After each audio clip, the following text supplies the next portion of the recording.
60 ವರ್ಷದಿಂದ ಈ ದೇವಸ್ಥಾನಕ್ಕೆ ಬರ್ತಾ ಇದ್ದೆ ನನ್ನ ಬಾಲ್ಯದಿಂದ. ಆ ಸಮಯದಲ್ಲಿ ಅಷ್ಟಾಗ್ರಹ ಯೋಗ ಅಂತ ಒಂದು ಇಡೀ ದೇಶಕ್ಕೆ ಗಂಡಾಂತರ ಬಂದ ಸಮಯದಲ್ಲಿ ನಮ್ಮ ಹಿರಿಯರು ಸೇರಿಕೊಂಡು ಇಲ್ಲೊಂದು ಶತಚಂಡಿಕಾ ಹೋಮಂದ ಮಾಡಿದ್ರು. ಅಮ್ಮ ನಿನ್ನ ನಾಮದಿಂದ ಜನುಮ ಪಾವನ, ಅಮ್ಮ ನಿನ್ನ ಧ್ಯಾನ ಒಂದೆ ಮುಕುತಿ ಸಾಧನ, ಅಮ್ಮ ನಿನ್ನ ನಾಮದಿಂದ ಜನುಮ ಪಾವನ, ಅಮ್ಮ ನಿನ್ನ ಧ್ಯಾನ ಒಂದೆ ಮುಕುತಿ ಸಾಧನ.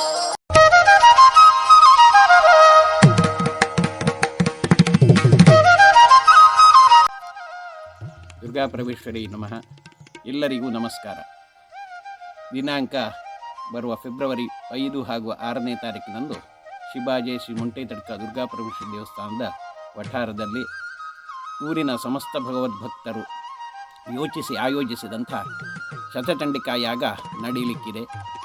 ತುಂಬ ಕಾರಣಿಕ ಕ್ಷೇತ್ರವಾದಂಥ ಈ ಮುಂಟೇತಡ್ಕ ದುರ್ಗಾ ಪರಮೇಶ್ವರಿ ಕ್ಷೇತ್ರವು ಬೆಳ್ತಂಗಡಿ ತಾಲೂಕಿನ ಕುಗ್ರಾಮದಲ್ಲಿದ್ದರೂ ಕೂಡ ತಾಲೂಕಿನಾದ್ಯಂತ ಭಕ್ತಜನರು ಬಂದು ಇದರಲ್ಲಿ ವಿಶೇಷವಾಗಿ ದೇವಿಯ ಆ ಒಂದು ಕಾರಣಿಕವಾದಂಥ ಮಹಿಮೆಯನ್ನು ಕೊಂಡಾಡ್ತಾ ಇದ್ದಾರೆ. ಹಾಗೆ ನಡೆಯುವಂಥ ಈ ಕಾರ್ಯದಲ್ಲಿ ತಾವೆಲ್ಲರೂ ಕೂಡ ಹೆಚ್ಚಿನ ಸಂಖ್ಯೆಯಲ್ಲಿ ಬಂದು ಶ್ರೀದೇವಿಯ ಪ್ರಸಾದವನ್ನು ಸ್ವೀಕರಿಸಿ ಈ ಯಾಗವನ್ನು ಸಂಪನ್ನಗೊಳಿಸಬೇಕು ಎಂಬುದಾಗಿ ತಮ್ಮೆಲ್ಲರನ್ನು ವಿನಮ್ರವಾಗಿ ಆಮಂತ್ರಿಸ್ತಾ ಇದ್ದೇನೆ.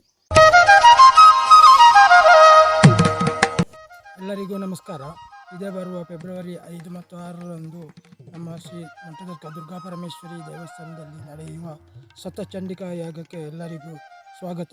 ಅದೇ ರೀತಿ ನಾವು ಆಡಳಿತ ಮಂಡಳಿಯವರು ಮತ್ತು ಊರಿನವರು ಸೇರಿ ದೇವಸ್ಥಾನದ ಅಂಗಣಕ್ಕೆ ಮೇಲ್ಛಾವಣಿಯನ್ನು ನಿರ್ಮಿಸಿದ್ದು ಇದನ್ನು ಈ ದಿನದಂದು ನಾವು ಲೋಕಾರ್ಪಣೆ ಮಾಡಲಿದ್ದೇವೆ.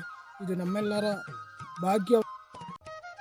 1961ನೇ ಇಸವಿಯಲ್ಲಿ 64 ವರ್ಷಗಳ ಹಿಂದೆ ಈ ಶತಚಂಡಿಕಾ ಯಾಗವು ತಲೆಹೊರೆಯಲ್ಲಿ ಊರಿನ ಭಗವದ್ಭಕ್ತರು ಎಲ್ಲವನ್ನೂ ಅಲ್ಲಿಗೆ ತೆಗೆದುಕೊಂಡು ಹೋಗಿ ಸಂಪನ್ನಗೊಂಡಿತ್ತು. ಹಾಗಾಗಿ ಈ ಸಲ ನಡೆಯುವಂಥ ಈಗ ಪೂರ್ಣ ರಸ್ತೆಯ ಪ್ರಯೋಜನ ಇದ್ದಂಥ ಈ ಗ್ರಾಮದಲ್ಲಿ ನಡೆಯುವಂಥ ಈ ಕಾರ್ಯಕ್ರಮಕ್ಕೆ ತಾವೆಲ್ಲರೂ ಪಾಲ್ಗೊಳ್ಳಬೇಕು ಎಂಬುದಾಗಿ ತಮ್ಮೆಲ್ಲರನ್ನು ಆಮಂತ್ರಿಸ್ತಾ ಇದ್ದೇನೆ. ಒಂದು 60 ವರ್ಷದಿಂದ ಈ ದೇವಸ್ಥಾನಕ್ಕೆ ಬರ್ತಾ ಇದ್ದೆ ನನ್ನ ಬಾಲ್ಯದಿಂದ. ಆ ಸಮಯದಲ್ಲಿ ಅಷ್ಟಾಗ್ರಹ ಯೋಗ ಅಂತ ಒಂದು ಇಡೀ ದೇಶಕ್ಕೆ ಗಂಡಾಂತರ ಬಂದ ಸಮಯದಲ್ಲಿ ನಮ್ಮ ಹಿರಿಯರು ಸೇರಿಕೊಂಡು ಇಲ್ಲೊಂದು ಶತಚಂಡಿಕಾ ಹೋಮಂದ ಮಾಡಿದರು. ಅದರಲ್ಲಿ ನಾನು ಪೂರ್ತಿ ಭಾಗವಹಿಸಿದ್ದೆ ಸಣ್ಣ ಪ್ರಾಯದಲ್ಲಿ. ಅದನ್ನು ನೋಡಿದ ಅನುಭವ ಉಂಟು. ನಮ್ಮ ಸುತ್ತಮುತ್ತಲಿನ ಹಿರಿಯರೆಲ್ಲರೂ ಅದರಲ್ಲಿ ಇದ್ದರು. ಅದು 10-15 ವರ್ಷ ಜೀರ್ಣೋದ್ಧಾರ ಸಮಿತಿ ಅಧ್ಯಕ್ಷ ಆಗಿದ್ದೆ ಮೊದಲ ಬ್ರಹ್ಮಕಲಶದವರೆಗೆ. ಆ ನಂತರವೂ ನನ್ನಿಂದ ಕೂಡಿದಷ್ಟು ಸೇವೆ ಮಾಡ್ತಾ ಇದ್ದೆ. ನನಗೆ ದೇವರು ಒಳ್ಳೆ ಪ್ರಸಾದವನ್ನು ರೀತಿ ಕೊಟ್ಟು ಆಯುರಾರೋಗ್ಯವನ್ನು ಕೊಡ್ತಾ ಇದ್ದಾರೆ. ಭಕ್ತಾದಿಗಳು ದೂರದ ಊರಿನಿಂದ ಕೂಡ ಬೆಂಗಳೂರು ಧರ್ಮಸ್ಥಳಕ್ಕೆಲ್ಲ ಬಂದವರೆಲ್ಲ ಈ ಕಡೆ ಶಿಶಿಲಕ್ಕೆಲ್ಲ ಹೋಗುವವರೆಲ್ಲ ಈ ದುರ್ಗಾ ಪರಮೇಶ್ವರಿ ಕ್ಷೇತ್ರಕ್ಕೆ ಬಂದು ಅವರ ಅಭೀಷ್ಟಗಳನ್ನು ನೆರವೇರಿಸಿಕೊಂಡು ಹೋಗ್ತಿದ್ದರು. ಹಸುಗಳನ್ನು ಸಾಕುವಾಗ ಅದಕ್ಕೆ ಏನಾದರೂ ಕಾಣೆ ಆದರೆ ಅಥವಾ ದನಗಳೆಲ್ಲ ಕರು ಹಾಕದೇ ಇದ್ದರೆ ದೇವರಿಗೆ ಬಿದಿರ ಗಂಟೆಯನ್ನು ಒಪ್ಪಿಸುವ ಹರಕೆಯನ್ನು ರೂಢಿ ಮಾಡಿಕೊಳ್ತಿದ್ರು. ಅಂತಹ ಹರಕೆಗಳು ಸನ್ನಿಧಾನಕ್ಕೆ ಬಂದು ಒಪ್ಪಿಸುವಾಗ ಆ ಹಸುಗಳು ಕರು ಹಾಕ್ತಿದ್ದವು ಅಥವಾ ಕಾಣದ ಹಸುಗಳು ಸಿಗ್ತಿದ್ದವು. ಅಲ್ಲದೆ ಇತರ ಕೃಷಿಗಳ ಸಂದರ್ಭದಲ್ಲಿ ಹಸುಗಳನ್ನೇ ಸೇವಾ ರೂಪದಲ್ಲಿ ದೇವರಿಗೆ ಒಪ್ಪಿಸ್ತಿದ್ರು. ಆದರೆ ಇತ್ತೀಚೆಗೆ ಅದನ್ನೆಲ್ಲ ಏಲ ಮಾಡುವ ಅವಕಾಶ ಇಲ್ಲದಿರುವುದರಿಂದ ಅದನ್ನು ನಿಲ್ಲಿಸಿ ಆ ಭಕ್ತಾದಿಗಳು ಹರಕೆಯನ್ನು ಹಣದ ರೂಪದಲ್ಲಿ ಸನ್ನಿಧಾನಕ್ಕೆ ಬಂದು ಪ್ರಾರ್ಥನೆ ಮಾಡಿ ಆ ಹರಕೆಯನ್ನು ಒಪ್ಪಿಸ್ತಿದ್ರು.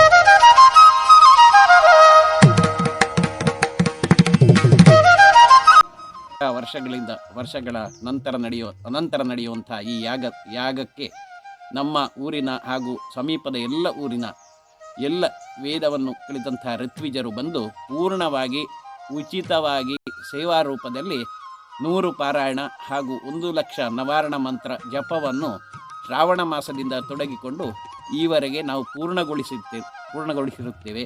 ಇದನ್ನು ನೋಡಿದಂಥ ಎಲ್ಲ ಭಕ್ತ ಜನರು ಕೂಡ ಪೂರ್ಣವಾಗಿ ನಮಗೆ ನಾವು ನಿರೀಕ್ಷೆಗಿಂತಲೂ ಮೀರಿದ ನಮಗೆ ಪ್ರೋತ್ಸಾಹವನ್ನು ಸಹಕಾರವನ್ನು ಕೊಡ್ತಾ ಇದ್ದಾರೆ ಎಂಬುದು ಸಂತೋಷದ ವಿಷಯ. ಅಮ್ಮ ನಿನ್ನ ಧ್ಯಾನ ಒಂದೆ ಮುಕುತಿ ಸಾಧನ.